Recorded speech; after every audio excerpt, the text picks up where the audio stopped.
Mudah-mudahan mudah-mudahan selalu dalam lindungan Allah Subhanahu wa taala. Amin. Ya nih mau gimana nih caranya? Gimana? Yang bisa nampilin PowerPoint-nya gimana? Nah, antum makalah dan PPT-nya mana? Udah ada share belum ya? Belum ya? Bentar nih. Wait. 2 menit tahu nih. Saya cariin dulu. 2 pelajaran kok saya semua yang maju ini. Astagfirullah. Nih.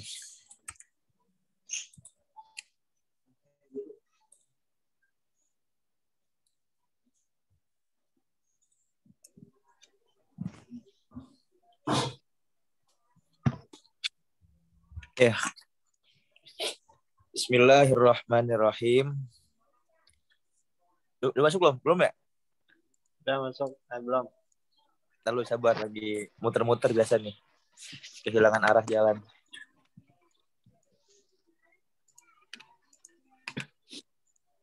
Ya, bismillahirrahmanirrahim. Alhamdulillahirabbil alamin wa bihi nasta'in ala umurid dunya waddin. Wassalatu wassalamu ala asrafil anbiya'i wal mursalin sayyidina Muhammadin wa ala alihi wa sahbihi ajma'in. Rabbi shrah li sadri wa yassir li amri wahlul 'uqdatam min lisani yafqahu qawli. Amin ya rabbal alamin. Amma ba'du.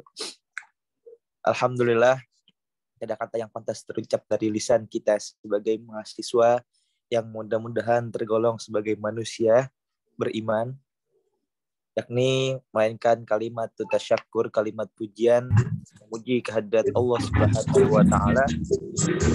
Harapan mudah-mudahan dengan segala apa yang kita lakukan di hari ini dan yang akan datang maupun yang telah berlalu mulai berkahan di sisi Allah Subhanahu wa taala. Ini kok masih muter-muter ya. Hadirin wal hadirat, teman-teman seperjuangan di kelas FAIC yang dirahmati oleh Allah.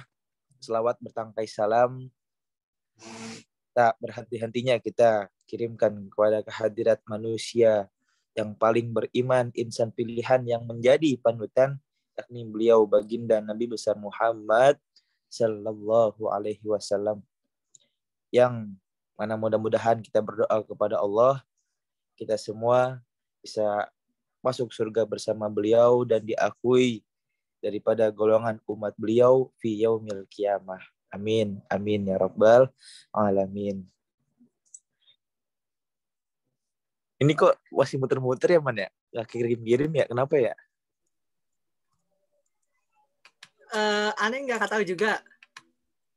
Tapi jaringan antum stabil gak di sana? Stabil sih. Kayak Iman juga stabil. Coba cari dulu. Ini kok gak masuk-masuk ya? Tuh, saya bentar. Kayaknya gue kirim siapa ya? Afwan Salman di jalan. Baterai lowbat kalau off dulu nggak apa-apa ya, off cam ya.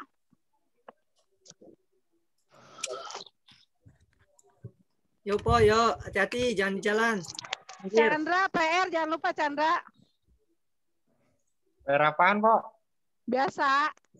Oh, siap. Vicky manager ya. Thank you ya, Chan. Siap, 86.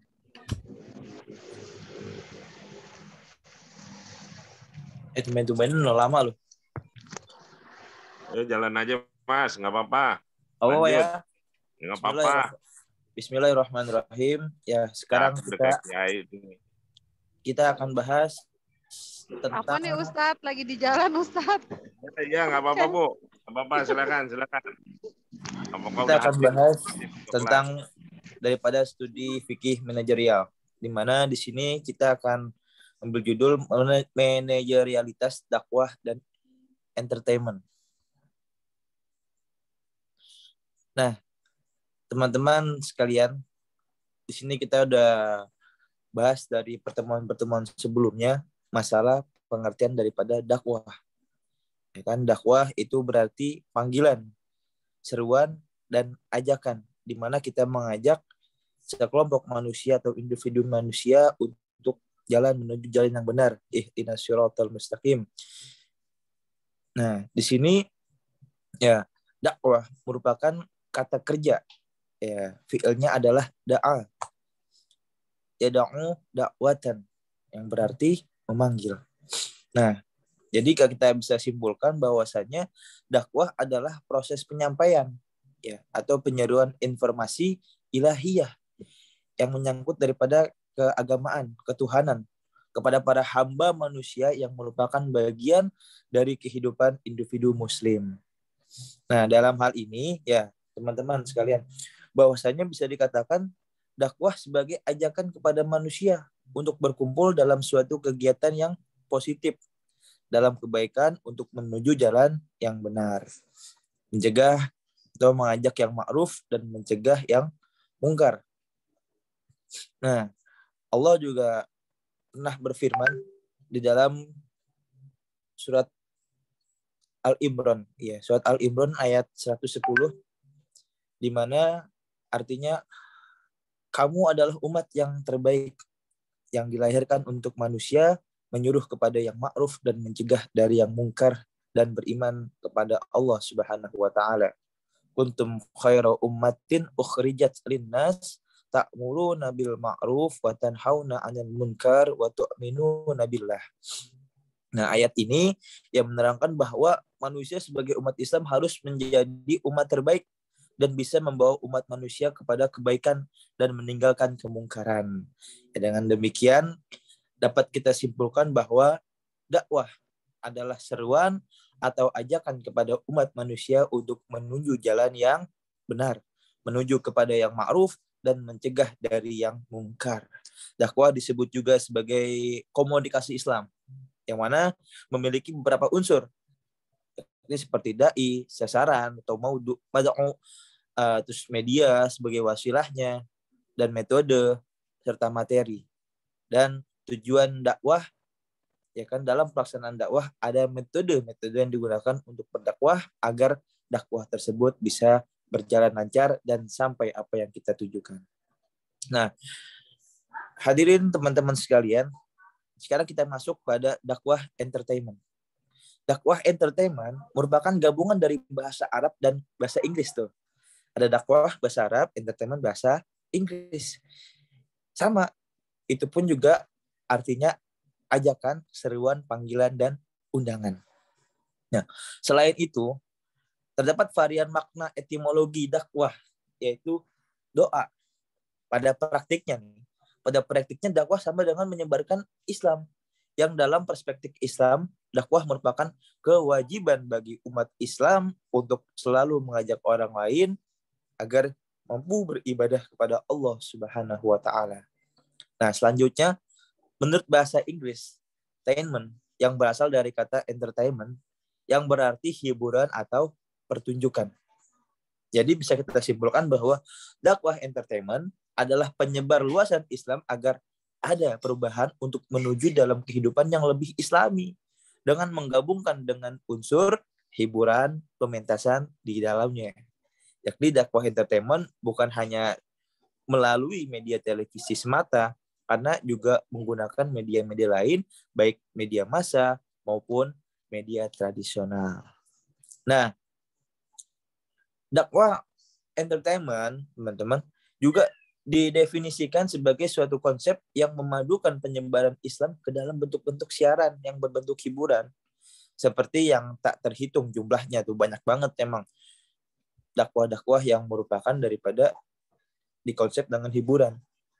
Terlebih ya di zaman sekarang ya, di era global seperti sekarang ini, teknik dan strategi dakwah tentunya harus menyesuaikan dengan perkembangan teknologi informasi yang demikian cepat berubah pola budayanya. Mana kita bisa lihat dakwah melalui Instagram, YouTube, dan lain-lain sebagainya deh. Itu udah bahkan ada unsur hibur-hiburannya.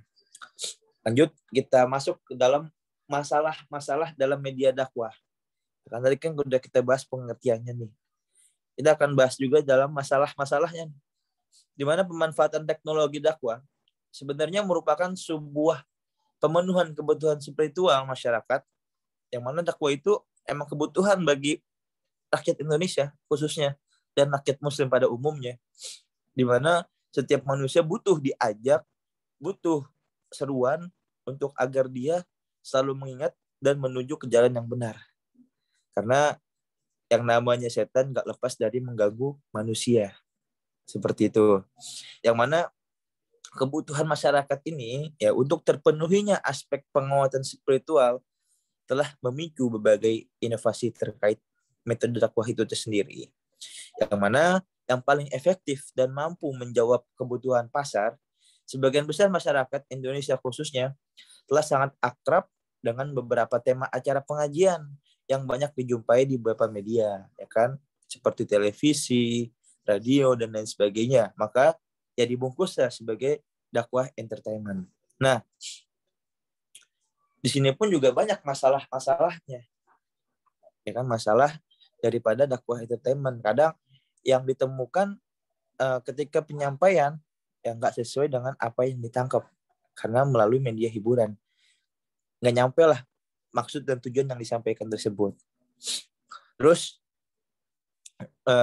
di sini kita lanjut ke materi berikutnya, yakni cara memanage dakwah entertainment. Cara memanagenya, di mana ya banyaklah kita mempunyai metode-metode sendiri ya untuk memanage dakwah entertainment tersebut. Yang mana di sini saya rangkum ada beberapa metode ya cara untuk memanage dakwah entertainment. Pertama, dengan niat, yang mana niat yang tulus karena Allah Subhanahu wa taala. Ya, karena kan niat itu bernilai ibadah sesuai dengan hadis Nabi, innamal a'malu binniyat. Ya, jadi harus diusahakan nih. Harus diusahakan dengan niat karena Allah, kita mengajak orang untuk selalu dekat kepada Allah dan Rasul-Rasulnya. Kedua, mengatakan yang benar walau itu pahit, walau kana murran. Qulil haq walau kana murran. Karena banyak ketika kita dakwah di televisi, kadang ada anjuran-anjuran jangan ngomongnya seperti ini. Kadang ada untuk berpihak lah. Nah, maka di sini tantangan sebagai kita, cara memanagenya kita harus bisa mengatakan yang benar harus benar, yang batil batil. Qulil haq walau kana murran. Terus juga kita harus bersifat tarbiyah. Ya kan, tidak memprovokasi, tidak ada unsur sara, di mana kita harus mengedukasi para pendengar dan para penyaksi agar apa yang kita sampaikan dapat dimengerti dan tidak memprovokasi dan fanatik terhadap suatu kaum. Jadi kita harus luas lah, baur untuk semuanya. Dan yang terakhir, tidak ada unsur komersil, di mana dalam dakwah kita sedikit ada niatan dalam hati untuk mencari kehidupan dalam dakwah. Jadi dalam dakwah itu kita mengajak orang untuk berbuat baik, jangan ada unsur komersil. Jangan jadikan dakwah untuk jangan jadikan dakwah kita ini untuk kita mencari kehidupan. Tetapi hidupkanlah dakwah untuk melanjutkan perjuangan-perjuangan daripada baginda Nabi besar Muhammad sallallahu alaihi wasallam. Ya. Jadi jangan apa-apa kita minta bayaran, apalagi sampai menargetkan kalau sejam segini jangan sampai gitu. Karena baik lagi ke awal, kita harus niat lillahi ta'ala. Dan yang terakhir, kelebihan dan keunggulan daripada dakwah entertainment. Pertama, di mana media televisi ya kan memiliki jangkauan yang sangat luas. Jadi apa yang kita sampaikan nggak cuma di kalangan itu aja nih. Bahkan kita nyampaikan di satu televisi, channel televisi itu yang nonton bisa se-Indonesia. Itu. Jadi positifnya di situ. Kedua, media televisi pun mampu menyentuh ya para pendengar atau mad'u yang baik dalam kategori heterogen dan dalam jumlah yang amat sangat besar. Hal ini sesuai dengan salah satu karakter komunikasi massa, yaitu komunikan yang heterogen dan tersebar. Yang mana kelebihan ini jika dimanfaatkan dengan baik tentu akan berpengaruh positif. Yang mana seorang dai yang bekerja dalam ruang yang sempit dan terbatas bisa menjangkau mad'u yang jumlahnya bisa jadi puluhan juta. dalam satu sesi acara. Ya kan kayak kita lihat nih kayak acara-acara di televisi kan, jamaah di subuh tuh biasanya tuh. Itu cuman sejam, 2 jam, dan paling kan satu studio, cuman yang dengar bisa jutaan tuh orang-orang tuh yang menontonnya di rumah. Itu nilai positif dan keunggulannya. Dan terakhir, media televisi pun mampu menampung berbagai varian metode dakwah sehingga membuka peluang bagi para dai memacu kreativitas dalam mengembangkan metode dakwah yang paling efektif. Ya, jadi macam-macam lah sekarang kita ada yang modelnya bukan jamaah, mama curhat dong, ya kan? Ada yang model seperti curhat, ada yang tanya jawab, ada yang talk show, ada yang podcast gitulah, dan lain sebagainya. Nah, adapun ya setiap adanya positif pasti ada negatifnya juga sih ya teman-teman.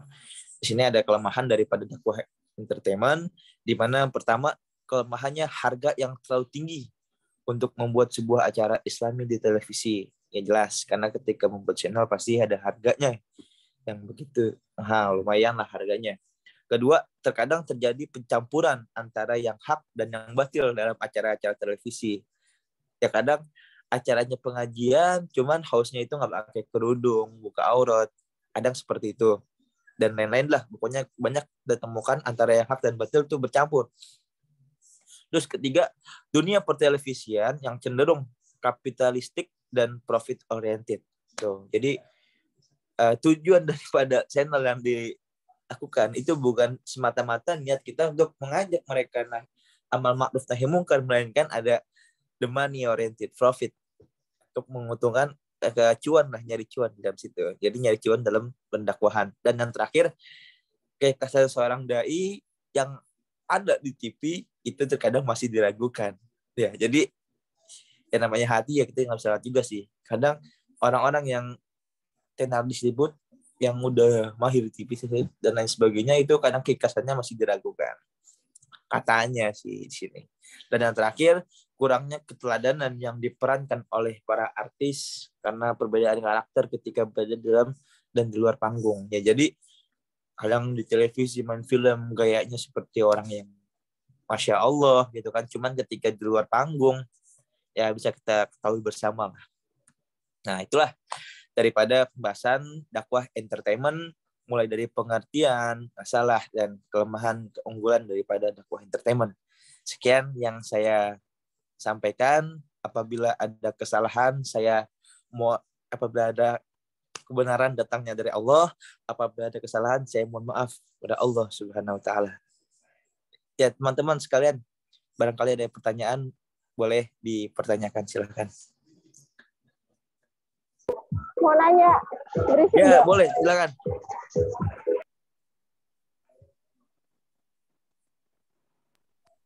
Sepertinya ada pertanyaan tuh dari Siti Rahayu.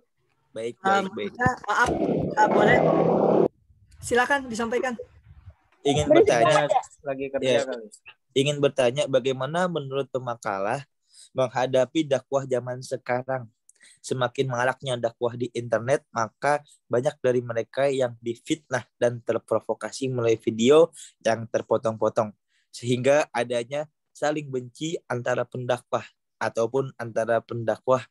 Mungkin maksudnya saling benci kali antara pendakwah dan pendakwah dengan non-muslim karena mereka disebut kafir. Padahal memang nyatanya non-muslim itu adalah kafir. Oke, baik. Saudari Siti Rahayu, bismillahirrahmanirrahim. Nah, di sini pentingnya kita itu belajar harus dengan guru. Belajar harus dengan guru. Jadi nggak semua pelajaran, apalagi pelajaran agama nih, kita bisa dikit-dikit YouTube, dikit-dikit Google, dikit-dikit IG, TikTok, dan lain sebagainya. Kita nggak bisa berpatokan seperti itu. Karena apa yang disampaikan mungkin aja bisa dipotong, atau apa yang disampaikan mungkin aja kita nggak paham nih. Jadi kita bertanya pun kadang bukannya bertanya, malah kita lihat-lihat di komentar, apa benar sih gitu. Nah, terus jadi sarannya ya kita harus bertabayun terlebih dahulu gitu. Bertabayunnya dengan cara kita menanyakan kepada seorang guru kita gitu, atau kan kalau di kuliah kita nanya sama dosen kita gitu, apakah benar Pak, Bu, ya Ustaz, Ustazah, ini hukumnya begini-begini, apakah itu benar? Gitu kan. Jangan langsung terprovokasi oleh media seperti itu. Dan untuk masalah kafir dan non kafir, kalau menurut yang saya pernah baca itu ya, seorang manusia bisa dikatakan sebagai orang kafir itu ketika dia telah meninggal. Gitu. Jadi ketika dia telah meninggal dengan tidak membawa agama Islam, maka orang tersebut disebut kafir. Sedangkan non-muslim ketika dia masih hidup, ya mereka masih dikatakan non-muslim. Dan nanti ketika mungkin saja ketika dia mau udah tua atau mau akhir hayatnya dia masuk Islam, maka kita nggak bisa mengatakan dia itu sebagai orang kafir. Seperti itu yang saya tahu ya. Barangkali teman-teman ada pandangan dan pendapat lain, boleh silahkan di-sharing. Gimana teman-teman yang lain? Mungkin ada tambahan? Atau menunggu azan selesai?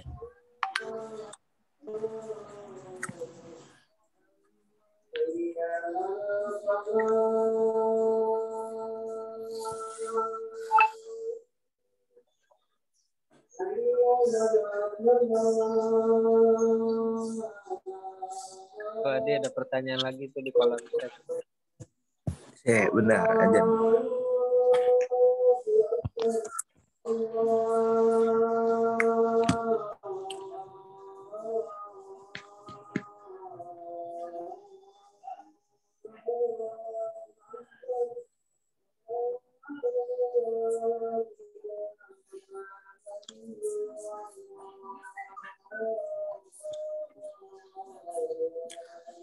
La ilaha illallah Muhammad Rasulullah Allahumma rabb hadhihi ad-da'wati at-tammah salatul qaimati sayyidina Muhammad wal fadilah wa syarafa wa qiyamah askunna qamal mahmudan alladhi waddah innaka la tukhliful mi'ad.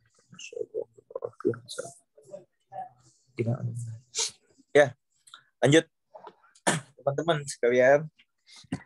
Tadi gimana saudara-saudara Hayu? Apakah sudah jelas atau teman-teman ada yang ingin nambahin lagi? Boleh, silakan.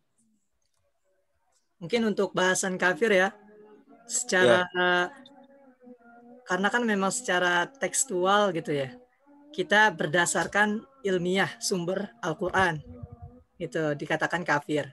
Mungkin nanti untuk lebih dalamnya gitu ya, untuk tafsirannya baru mungkin pembagiannya ada kafir harbi, ada kafir zimmi, ya kan? Yang mana kafir yang memang membawa kedamaian, ada juga yang membuat perpecahan. Mungkin demikian. Kalau saya pribadi sih lebih dikatakan memang kafir karena memang sumber utamanya secara ilmiah ada gitu. Di dalam Al-Quran dikatakan kafir gitu. Maka demikian. Cuman mungkin tafsirannya aja kapan seseorang dikatakan kafir zimmi dan kapan dikatakan kafir harbi. Demikian mungkin. Ya kan kalau kafir harbi itu kan kafir yang mengkhawatirkan lah ya, dia memerangi kita, yang mana kita butuh perlawanan. Kalau kafir zimmi itu kan ya dia ya biasa aja sama kita, yang toleran gampangannya. Kalau nggak salah sih seperti itu. Nah lanjut. Ya, syukran. Sirai, gimana Sirai? Aman? Ya, terima kasih Adi penjelasannya. Mungkin nanti akan ditambahkan lagi dengan Ustaz Syahrullah yang akan memperjelas kembali.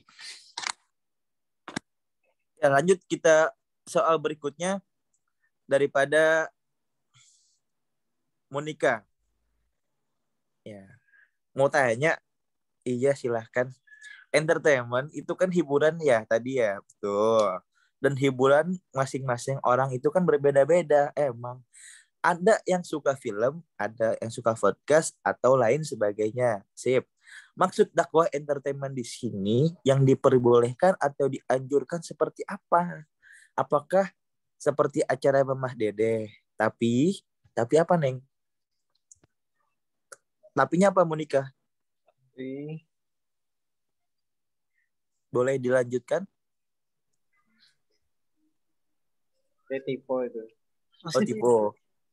Ya mungkin kita ambil titik pertanyaannya ya di sini, dakwah entertainment seperti apakah yang diperbolehkan gitu, ataukah berupa film dan lain sebagainya dah gitu. Nah di sini ya yang perlu ditikan di sini maksudnya itu dakwah entertainment adalah dakwah yang dibungkus dengan sebuah hiburan gitu loh. Dakwah yang dibungkus dengan sebuah hiburan. Karena seiring perkembangan zaman, mungkin ada beberapa yang memunculkan inovasi dan kreativitasnya, ya dia menyebarkan agama Islam. Cuman metode yang dia sampaikan, cara yang dia sampaikan bulan melalui kayak pengajaran, ngaji, ceramah, dan lain sebagainya. Tapi dengan entertainmentnya itu. Bahkan ada yang kayak model, kalau nggak salah ya, kayak misalkan kayak Bang Haji Roma Irama, dia kan tuh dakwah mengajak orang. Ya, cuman yang dia gunakan caranya dengan sebuah menciptakan lagu, dia bernyanyi. Atau kayak film-film, banyak juga yang film-film ayat-ayat cinta, terus ada surga di rumahmu. Di situ ada unsur-unsur ajakan kita untuk jangan seperti itu. Untuk ajakan agar kita menjalankan yang amar ma'ruf dan meninggalkan nahi munkar. Kalau nggak salah seperti itu. Adapun anjuran atau batasan-batasannya mungkin ya selagi tidak menjalankan apa yang tidak diperintahkan daripada Allah Subhanahu wa taala.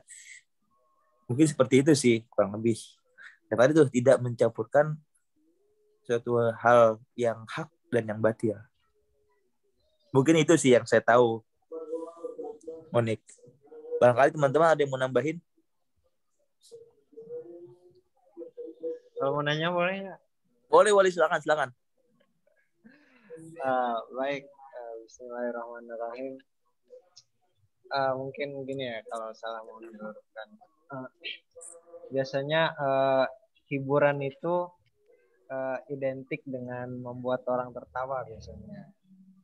Nah, bagaimana ketika berdakwah itu lebih banyak membuat orang tertawanya gitu, sehingga biasanya kan anak-anak yang muda itu lebih suka yang ada lucu-lucuannya gitu kan, sehingga nggak garing gitu dalam penyampaian dakwahnya, nggak hadis-hadis terus gitu, sehingga perlu ada lucu-lucuannya gitu kan. Nah, bagaimana ketika kalau nggak salah sih pernah baca atau dengar gitu, tertawa itu adalah dapat membuat hati mati gitu kalau nggak salah ya. Betul. Itu bagaimana kira-kira pemakalah?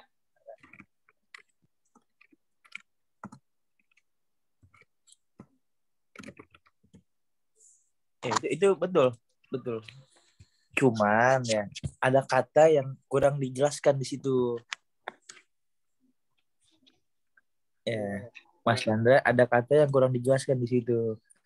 Betul. Orang yang tertawa hatinya bisa mati.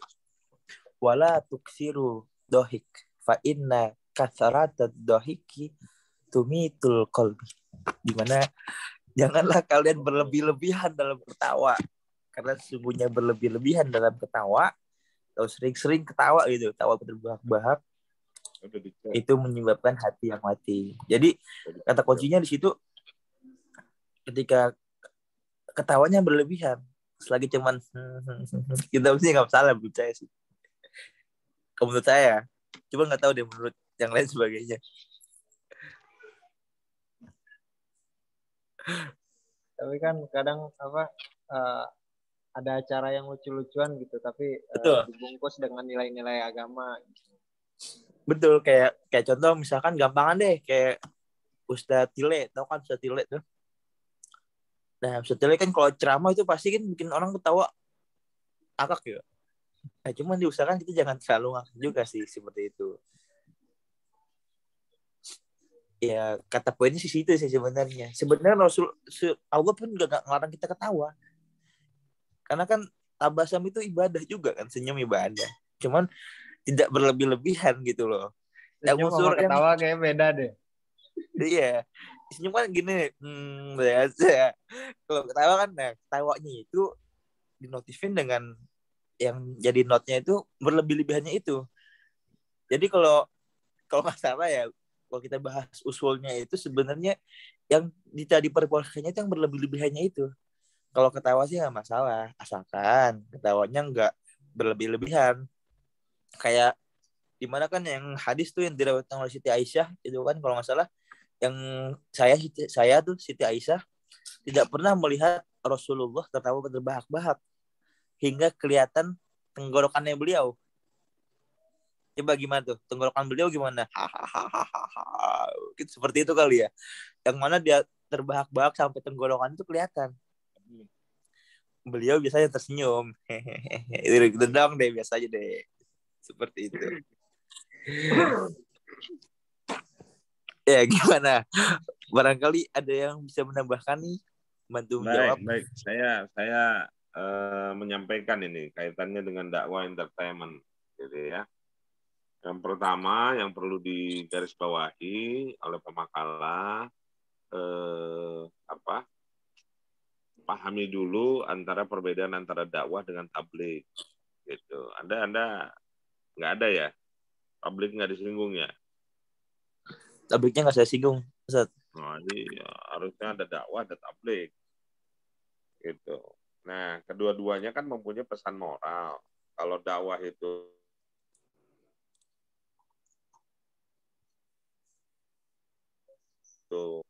memanggil, nyampein sama apa enggak?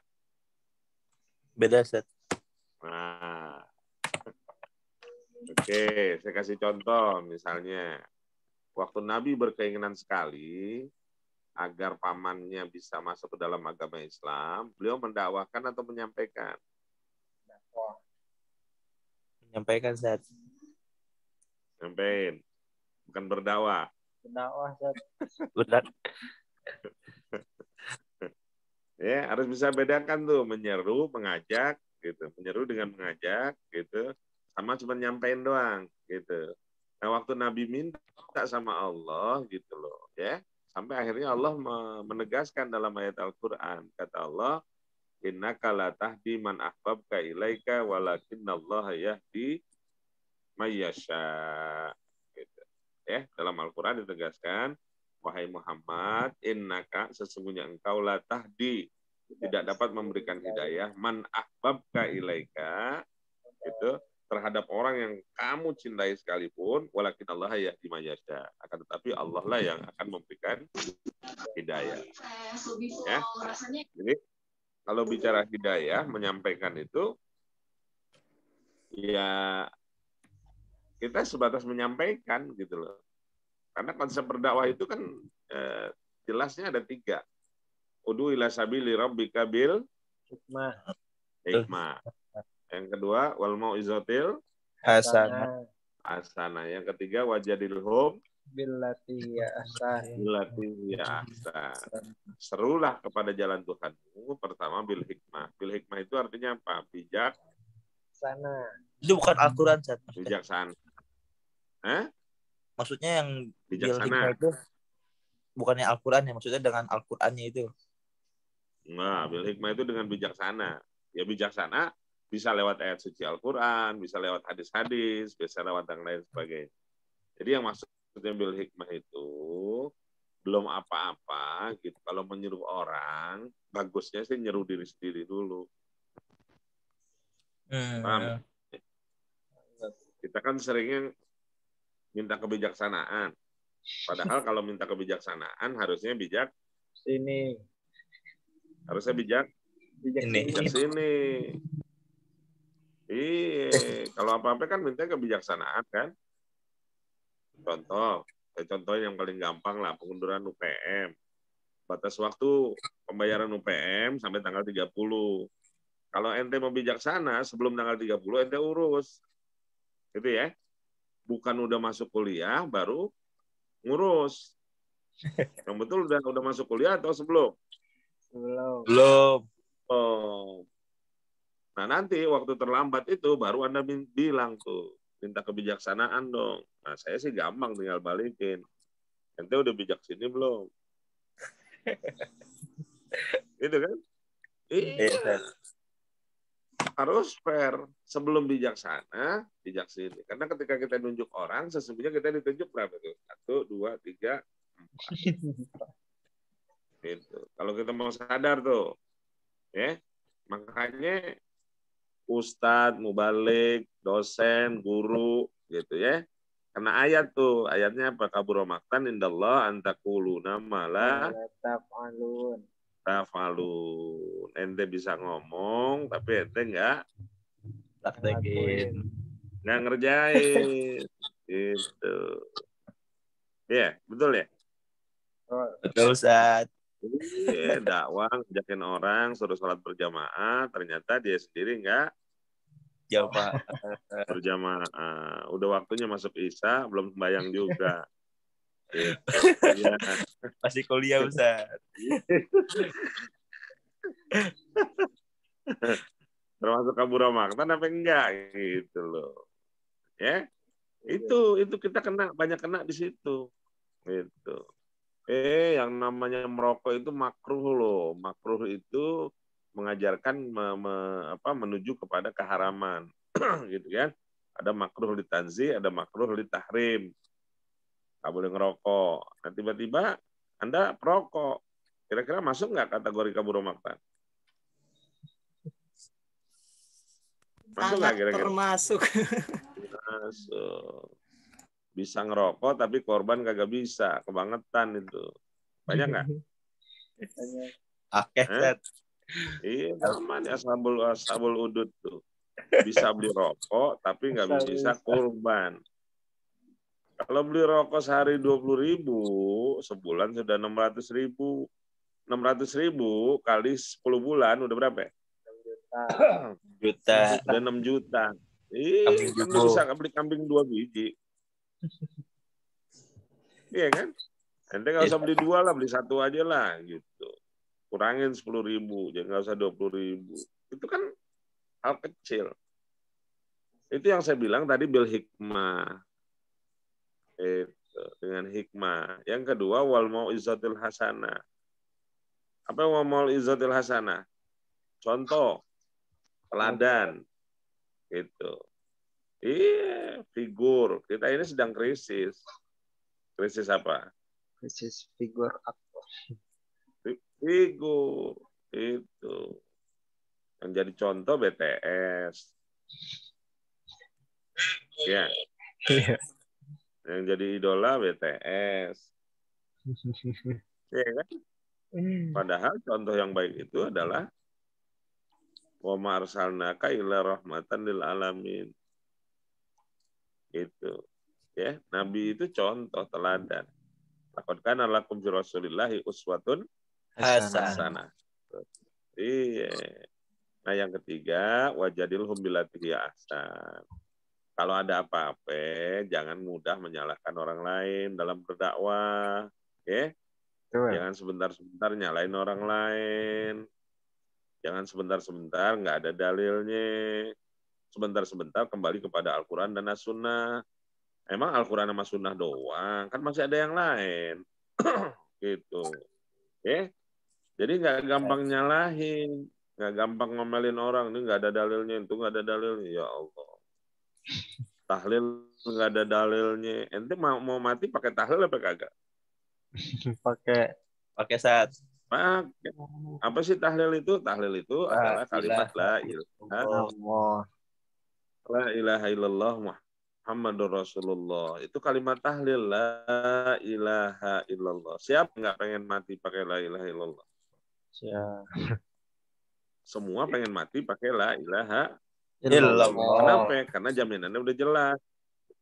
Barang siapa wafat di penghujung akhir hayatnya mampu mengucap kalimat la ilaha illallah, dakhalal jannah, masuk surga. Jadi jangan bilang tahlil itu kagak ada. Nggak boleh tahlil. Orang tiap hari ada tahlil. Ente harus mesti tahlil tiap hari. Gitu. Jadi tahlil itu dari kalimat halala yuhalilu tahlilan. Artinya Pak, halala yuhalilu tahlilan itu artinya bergerak, hidup, dinamis. Orang Islam harus bergerak nggak? Harus. Harus hidup nggak? Harus.